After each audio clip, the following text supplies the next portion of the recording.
নমস্কাৰ।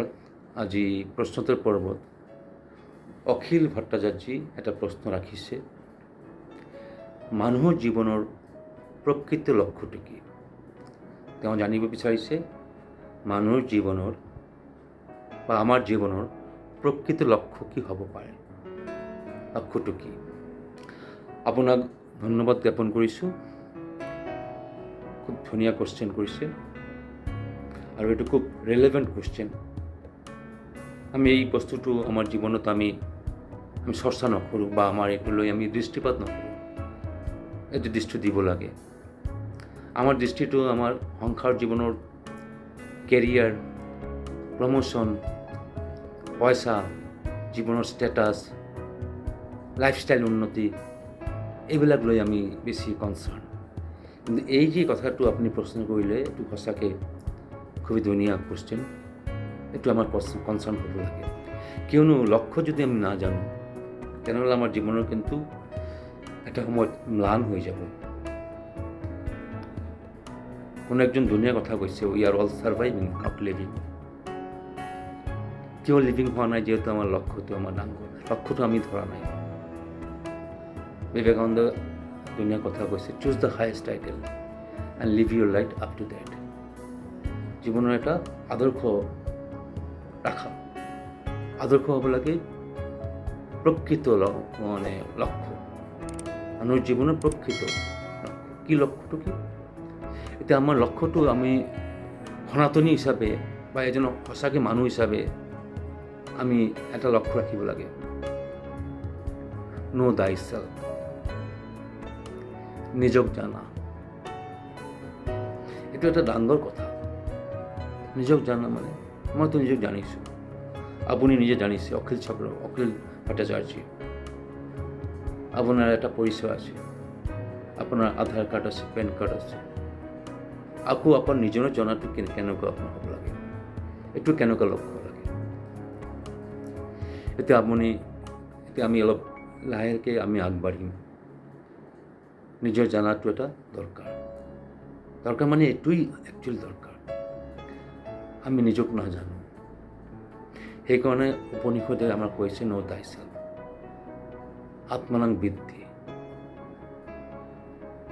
তত্ত্বমসি, তুমি সেইটো কোন?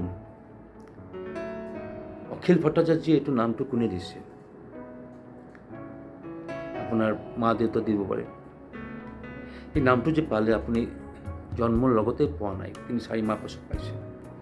তাৰ আগত আপুনি কি আছিলে? আপুনি ক'ব একো নাছিলে। নহয়, কিবা এটা আপুনি আছিলে।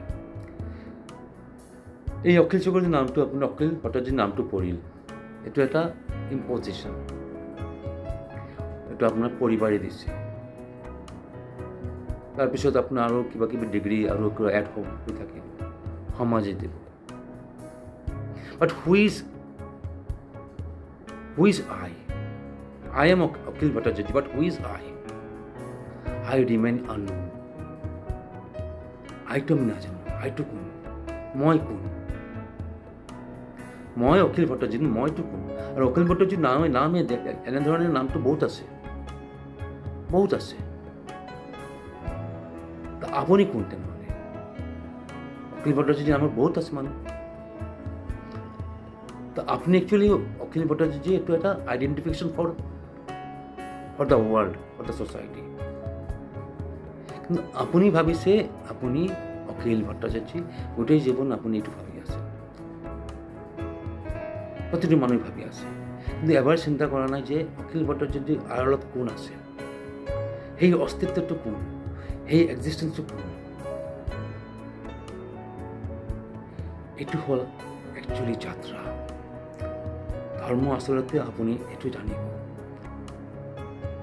পূজা পাৰ্বণ, ব্ৰত, উপবাস যিবিলাক আমি কৰি থাকোঁ, এইটো secondary part of religion, not primary part.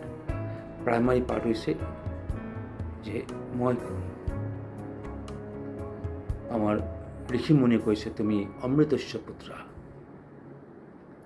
অমৃতৰ পুত্ৰ মানে সন অফ ইমৰ্টাল, মানে আপুনি কেতিয়া নমৰে। এতিয়া আমিতো মৰিম, আমি জানো আমি মৰিম? আমি জানো আমি মৰিম। চাওক, ইয়াতেই সমস্যা হৈছে। আমি জানো আমি মৰিম, মানে কোনে মৰিব? এই দেহাটো মৰিব। এতিয়া দেহাটোৰ লগত আপুনি একাষ্টম হৈ গ'ল, আপুনি কানেক্টেড হৈ গ'ল। আপুনি কানেক্টেড হৈ কৈ আছে আমি জানো আমি মৰিম। আপুনি দেহাটো মৰিব বুলি আপুনি ভাবিছে আপুনি মৰিব, কিন্তু আপোনাৰ ঋষিমুনিয়ে কৈছে যে আপুনি অমৃতৰ পুত্ৰ। তো কোনটো কথা আপুনি ল'ব? আপোনাৰ কথাটো কাৰেক্ট না তেওঁলোকৰ কথাটো কাৰেক্ট? নিশ্চয় তেওঁলোকৰ কথাটো কাৰেক্ট। আপোনাৰ আমাৰ কথাটো কাৰেক্ট নহ'ব। কিয়? দেহাটোতো আপুনি যাৰ পৰা আপুনি লৈছে তাতে গুচি যাব, এইটো নেচাৰেল। মই এটা বস্তু এই টেমাটো মই কাৰোবাৰ পৰা ধাৰ কৰিছোঁ, তাতেতো লৈছোঁ মই, আকৌ কিন্তু মই দিব লাগিব।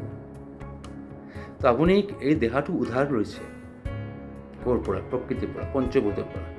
এই দেহাটো 5টা এলিমেণ্ট হৈ তৈৰি আছে, আকৌ তাতে মিলি যাব। দেহাটো আপুনি দেহী, আপুনি শৰীৰী হৈছে আপুনি, বা দেহী হৈছে আপুনি। দেহাটো আপোনাৰ। যেনেকুৱা এই বস্তুটো মই বেদান্তৰ অলপ ব্যাখ্যাটো আমি দিলে বস্তুটো ক্লিয়াৰ হ'ব। এই কেঁচিটো মই দেখি আছোঁ, মানে কেঁচিটো দৃশ্য বস্তু, দ্ৰষ্টা মই। আৰু দৃশ্য বস্তু সদায় দ্ৰষ্টাৰ পৰা দূৰত থাকে। দৃশ্য কেতিয়াও দ্ৰষ্টা হ'ব নোৱাৰে। কেঁচিটো মই হ'ব নোৱাৰিম, এই টেমাটো মই হ'ব নোৱাৰিম। দৃশ্য বস্তু, আৰু দৃশ্য বস্তু অলৱেজ চেঞ্জেবল, দ্ৰষ্টা অলৱেজ কনষ্টেণ্ট। এইটো বেদান্তৰ কথা। এতিয়া আপুনি যদি ক'লে আমি মৰি যাম, মানে আপুনি শৰীৰটো লৈ নিজক আপুনি অবৈধ পাই আছে, এইটো ভুল। আমাৰ এইটো হৈছে অজ্ঞানতা। কিয়নো এই কেঁচিটো মই দেখি আছোঁ, কাঁচিটো মই দেখি আছোঁ, কাঁচিটো মই দেখি আছোঁ, এই শৰীৰটো বেয়া, শৰীৰটো মই দেখি আছোঁ। যোনে কাঁচিক দেখি আছে তেওঁ কিন্তু কাঁচিত দেখি আছে, মানে কাঁচিটো যেতিয়া দেখি আছে আপুনি ভাবিছে মোৰ শৰীৰটো দেখি আছে, এই শৰীৰটো দেখি আছে। নহয়, যোনে কাঁচিটো দেখি আছে সেই একেই বস্তু শৰীৰটো দেখি আছে। মোৰ আঙুলটো কিবা হৈছে, আঙুলটো কোনে দেখি আছে? আঙুল কিন্তু মোক দেখা নাই, মই আঙুলটো দেখি আছোঁ। তো আঙুল হৈছে দৃশ্য বস্তু, দ্ৰষ্টা মই। এই দ্ৰষ্টাটো কোন? দ্ৰষ্টাটো আপুনি ক'ব নহয় ভিতৰত আছে, কি হৈছে? মনতো আপুনি মনতো দেখি পায়, দেখিবলৈ পায় না? মোৰ মনটো বহুত বেয়া লাগিছে, মানে এটলিষ্ট দেখা মানে ফিজিকেলি আপুনি গ্ৰছ বডি আছে নহয়, মনটোতো মনৰ কণ্ডিশ্যনটো আপুনি জানিব পাৰে। আজি মনটো খুব এক্সাইটেড, খুব আনন্দ ফিল কৰি আছোঁ, তো মনটো আপুনি দেখি পাইছে। তো দ্ৰষ্টা বস্তু কিন্তু মনৰ আড়ালত। এতিয়া মোৰ বুদ্ধি কাম নোহোৱা হৈ গৈছে, কাম নকৰে একদম বুদ্ধিটোৱে, মই একদম ব্লাণ্ট হৈ গৈছোঁ। এইটোও কিন্তু দেখা পাইছে কোনোবা আছে? তো এই যোনে এইটো দেখি আছে, যোনে এই টেমাটো দেখি আছে, তেওঁই কিন্তু এই বডিটো দেখি আছে, তেওঁ কিন্তু মনটো দেখি আছে, তেওঁ বুদ্ধি দেখি আছে। এতিয়া তেওঁ কোন? তেওঁ কিন্তু আপুনি দেখা নাই। এতিয়া কোনে যদি যেনেকুৱা আপুনি কোন? আপুনি অখিল ভট্টাচাৰ্য, আপুনি কয় এই অখিল ভট্টাচাৰ্য, মই অখিল ভট্টাচাৰ্য। ইয়াতে মই কাক কৈছে? দেহাটোক কৈছে, দেহাটো আপুনি গুচি যাব।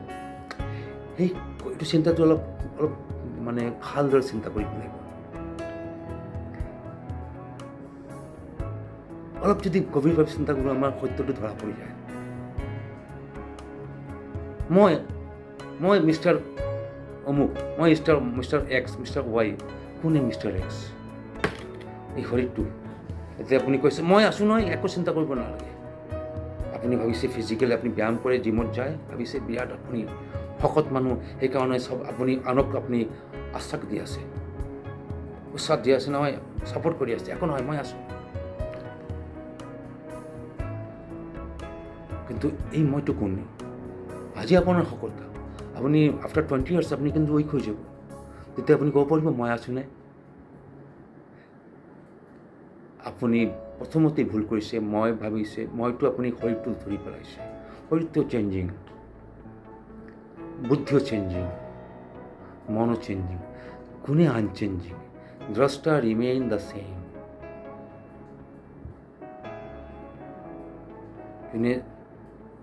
See or cannot be seen, চেয়াৰ হৈছে দ্ৰষ্টা, চিন হৈছে এই বস্তু। দ্ৰষ্টা কেতিয়াও দৃশ্য বস্তু হ'ব নোৱাৰে, এই দ্ৰষ্টাক জানা। দ্ৰষ্টাক জানিলে কি হ'ব? আপোনাৰ যিমান সমস্যা আছে, যিমান প্ৰব্লেম আছে, চব প্ৰব্লেম আপোনাৰ গুচি যাব। গীতাত ভগৱানে কৈছে, বিদ্ধতে হৃদয় গ্ৰন্থি ছিন্দন্তে সৰ্বসংশয়া। এতিয়া গ্ৰন্থি, মনৰ গ্ৰন্থি, অজ্ঞানৰ গ্ৰন্থি যেতিয়া ছেদন কৰি আপুনি সোমাব, আৰু দ্ৰষ্টাৰ লগত যেতিয়া আপুনি, বা আত্মা, দ্ৰষ্টাটো হৈছে আত্মা, যেতিয়া আত্মাৰ লগত পৰিচয় হ'ব, সাক্ষাৎকাৰ হ'ব, দ্ৰষ্টাক যদি আপুনি জানিব, তেতিয়া ছিন্দন্তে তেতিয়া যিমান সংশয় আছে, যিমান ডাউট আছে, চব ক্লিয়াৰ হয়, যিমান প্ৰব্লেম আছে ক্লিয়াৰ হৈ যাব। এনেকুৱা আপোনাৰ আপুনি চকুৰে আপুনি চব চাই আছে, কিন্তু এবাৰ চকুৰ যত্ন কৰা নাই বা খেয়ালে কৰা নাই। আপুনি গোটেই দিন ধৰি আপুনি চাই আছে, বাহিৰ ঘূৰি আছে, এবাৰ চকুৰ প্ৰতি আপোনাৰ কিন্তু ভাৱনা অহা নাই। আৰু যাৰ শক্তিৰ মাধ্যমত, যি শক্তিৰে, যি জ্ঞানেৰে আপুনি চব বুজি আছে, সমজি আছে, এই নলেজটো লৈ আপুনি কনচাৰ্ণ হয়, সেইটো জানাছে জীৱনৰ প্ৰকৃত উদ্দেশ্য। সেইটো জানিলে নিজক আপোনাৰ নিজক জানিলে চব জানিব পৰা যায়। এই একেৰ জ্ঞান, বাকি জ্ঞান অজ্ঞান। এই একম হৈছে দ্ৰষ্টাৰ জ্ঞান। সেই দ্ৰষ্টা কিন্তু বাহিৰত নহয়, ভিতৰত। আমি ঈশ্বৰৰ শৰণাপন্ন লওঁ, আমি গুৰুৰ শৰণাপন্ন লওঁ, আমি ধৰ্মৰ আমি জপ কৰি থাকোঁ, চব লক্ষ্য কিন্তু সেইটোৱে। আমি পূজা কৰি থাকোঁ, চব লক্ষ্য কিন্তু আমি পূজাই কৰি গোটেই জীৱন কাটাই দিলোঁ। সেইটোৱেই সমস্যা হৈছে। আপুনি পূজাটো এটা ষ্টেপ, এটা চিৰি ক্ৰছ কৰি আপুনি সাধুত যাব লাগিব। সাধ মানে মুক্তি মানে এই দ্ৰষ্টাৰ জ্ঞান। আমি জীৱনভৰ আমি এইটো এটা জেগাত থিয় হৈ আমি সময়টো নষ্ট কৰি আছোঁ। সেইকাৰণে লক্ষ্যটো জানিব লাগিব। লক্ষ্যটো জানিলে এটা সময়ত আমি কিন্তু যত্নৱান হ'ম। আমি চেষ্টা কৰিম যে এই লক্ষ্যটো উপনীত হোৱাৰ কাৰণে আমি চেষ্টা কৰিম, আমি যত্ন ল'ম। যেতিয়া আমাৰ চেষ্টা হ'ব, তেতিয়া আমাৰ কিন্তু আমাৰ সমাধানটো আমাৰ লাহে লাহে আমাৰ সন্মুখত, আমাৰ অন্তৰত আহি যাব। ঠিক আছে অখিল ডাঙৰীয়া, আপুনি বোধ কৰোঁ আপুনি উত্তৰ পাইছে। ধন্যবাদ, ইয়াতেই সামৰিছোঁ।